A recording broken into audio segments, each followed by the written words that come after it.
अरे मैं तो यही बात नहीं है ना दीपक जी, सुनिए, मैं कांग्रेस से बात नहीं कर रहा हूँ, कांग्रेस बंगाल में शून्य है, मैं उनसे बात नहीं लगाता।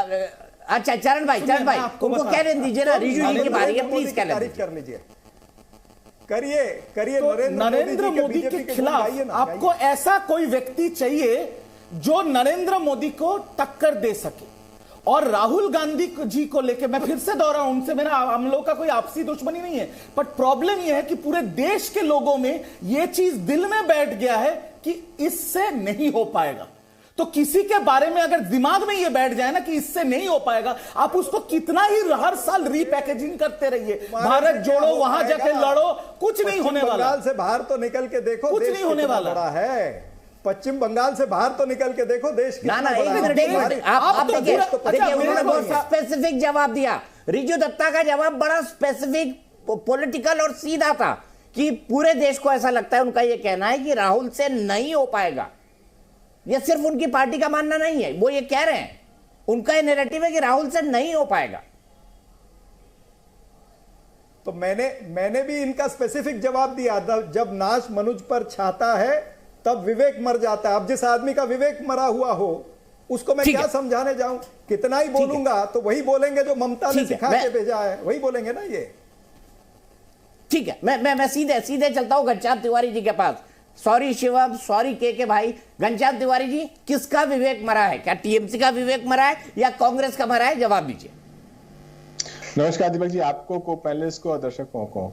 देखिए 2024 के संदर्भ में मुझे लगता है जो सबसे बड़ी बात है जो अभी तक चर्चा में नहीं आई है वो ये है कि 2024 का चुनाव सामने है।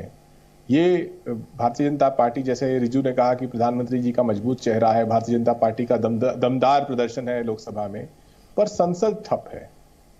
संसद क्यों ठप है? सारे सवालों का जवाब इस सवाल से शुरू होता है।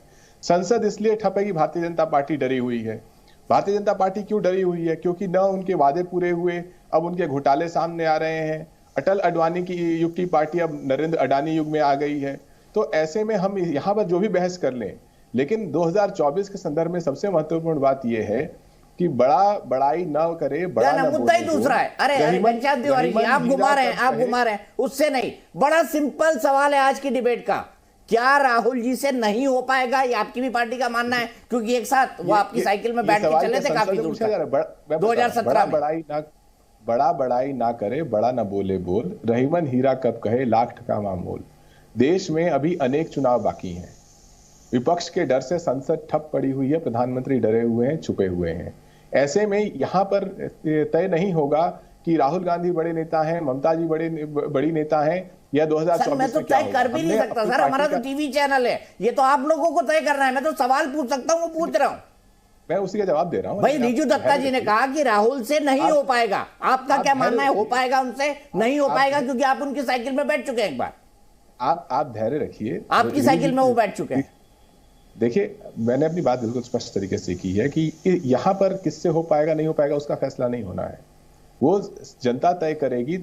इस साल अनेक प्रदेशों में चुनाव हैं और उस चुनाव में भारतीय जनता पार्टी और कांग्रेस आमने सामने है, भारतीय जनता पार्टी और अन्य पार्टियां आमने सामने हैं। जिससे हो पाएगा वो सामने आ जाएगा। और दूसरी बात जो अखिलेश यादव जी ने कहा है, वो बात, उस बात में दम है कि संसद में पार्टियां साथ आती हैं, मुद्दों पर साथ आती हैं, लेकिन जमीन पर सबकी अपनी अपनी लड़ाई है। जैसे उत्तर प्रदेश में हमारी लड़ाई है, 2022 में चुनाव हुए थे, 3 करोड़ वोट सिर्फ अखिलेश यादव जी के नेतृत्व में समाजवादी पार्टी को मिले थे, जहां भारतीय जनता पार्टी को लगभग 3 करोड़ 80 लाख वोट मिले थे। हम उस लड़ाई में दमदार तरीके से लड़ेंगे और उसमें जितने भी दल हमारे साथ 2022 के चुनाव में थे, लगभग उन दलों के साथ लड़ेंगे। तो मुझे लगता है कि अखिलेश जी की हर बात को याद रख लेते हैं, लेकिन उन्होंने जो ममता जी के साथ मीटिंग के बाद बोला वो आप भूल गए, ऐसा क्यों भाई? कौन सी बात है बताइए? नहीं, उन्होंने कहा ना कि कांग्रेस अपना तय कर ले, हमारी लड़ाई अलग है। ये साफ कहा उन्होंने, ये शब्द है उनके, अगर मैं गलत नहीं। उस प्रेस कॉन्फ्रेंस को शब्दशः मैं दोहरा रहा हूं कि संसद में पार्टियां साथ आती हैं। जैसे अभी संसद ठप है और ईडी के आगे जो मार्च किया जा रहा था, समूची पार्टियां साथ में थी।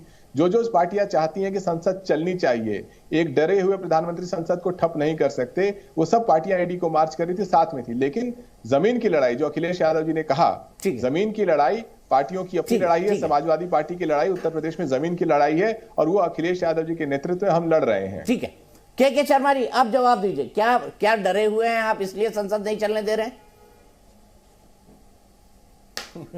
मुझे तो हंसी आती है।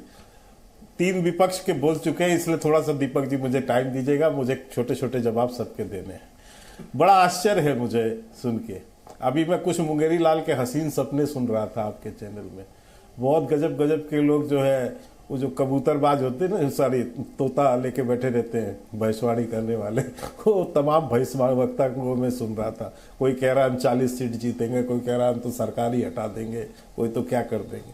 मैं जमीनी स्थिति पे बात करना चाहता हूँ, मैं हवाई पे ना बात करता हूँ, जो परिस्थिति है उस परिस्थिति पे बोलता हूँ, और वो परिस्थिति बिल्कुल स्पष्ट है। अभी एक बात तो ठीक है कि विपक्ष के पास न नेता है न मुद्दा है, नीति भी इनकी स्पष्ट है, नीयत भी इनकी स्पष्ट है। ये पूरा देश जान रहा है इसको पिछले 8 साल से, इसलिए वो 9 साल से जवाब भी दे रहा है, और ये केवल लोकसभा में नहीं, विधानसभाओं में भी जवाब दे रहा है। घनश्याम तिवारी अभी गीत गा रहे थे बहुत। घनश्याम तिवारी जी को मैं केवल इतना सा ज्ञान दे दूं, 2022 में 7 राज्यों में चुनाव हुए, 5 राज्यों में भारतीय जनता पार्टी चुनाव जीती, एक में कांग्रेस और एक में आम आदमी पार्टी। अभी 2023 में 3 राज्यों में चुनाव हुए, तीनों राज्यों में भारतीय जनता पार्टी की गठबंधन की सरकार बनी है। तिवारी साहब थोड़ा जमीन पे रहिए, बहुत ऊंचा उछल के कोई फायदा नहीं। आप कह रहे हैं हम जमीन के मुद्दे उठाते, जमीन के मुद्दे आपके वही हैं कि रामचरितमानस फाड़ो, रामचरितमानस को आग लगाओ, जाति का जहर बो, ये आपका जमीनी मुद्दा है, और जो आप जमीन में करते हैं, और जनता आपके इस करतूत को जानती है। माफियाओं का संरक्षण, यही सब आपकी प्रकृति है और प्रवृत्ति है। तो आप अपनी स्थिति वहां छोड़ दीजिए। उत्तर प्रदेश में आप क्या जीत लेंगे, क्या कर लेंगे, पिछले 4 बार के चुनाव से आपको दिख रहा है। और रही बात अखिलेश यादव की, तो आज दीपक जी अखिलेश यादव की हालत जो एक छुछुंदर की तरह है। 6 वर्षों के अंदर में 5 अलग अलग पार्टियों से गठबंधन किया है इन्होंने। 6 वर्षों में 5 अलग अलग गठबंधन, उससे सब जगह घूम के आ गए। अभी कुछ दिन पहले ये दिख रहे थे तेलंगाना में, और आज दिख रहे हैं बंगाल में। तो उनको तो ये तो भटकती आत्मा की तरह घूम रहे हैं कि कहीं हाथ मिल जाए, कहीं रखने को मिल जाए, ताकि अपनी राजनीतिक अस्तित्व और हैसियत अस्तित्व तो बचा सके। ये तो हालात हैं इनके, और बातें इनकी इतनी ऊंची ऊंची है कि ये डरे हुए हैं, वो डरे हुए हैं। पता लग रहा है कि ये कोई बहुत बड़े जो है तीरंखा बने हुए हैं कि जनता जो है, देश के बड़े बड़े नेता और बड़ी बड़ी पार्टियां अखिलेश यादव समाजवादियों से डरे पड़े। ठीक है, आश्चर्य होता है कि इतनी ऊंची ऊंची बोलते क्या। लेकिन एक बात और कहता हूं मैं, अभी सापरा साहब कह रहे थे, देखिए कि मुद्दों की लड़ाई होगी, मुद्दे आपके पास हैं कहां? मुद्दे होते तो आप जाकर विदेशों में जो है इस तरह की बयानबाजी करते कि विदेशी जो है आकर यहां हस्तक्षेप करें, लोग भारत का लोकतंत्र समाप्त हो गया और यहां आकर वो हस्तक्षेप करें। ये राहुल गांधी कहते। ठीक कहा रिजू दत्ता जी ने कि 20 साल से लॉन्च करने की कोशिश कर रहे हैं आप, लेकिन आपका जो मिसाइल है वो फूस हो जाता है, क्योंकि उसमें कुछ बचता ही नहीं है। वो ऐसी हरकत कर देता है जाकर कि वहां से ही मिसाइल साफ हो जाती है। और यही हरकत अभी जो है, जब भी आप कोशिश किया, आपने लॉन्च पैड बनाया भारत जोड़ो यात्रा को, इसके बाद वो करतूत अपनी दिखाया है विदेश में जाकर।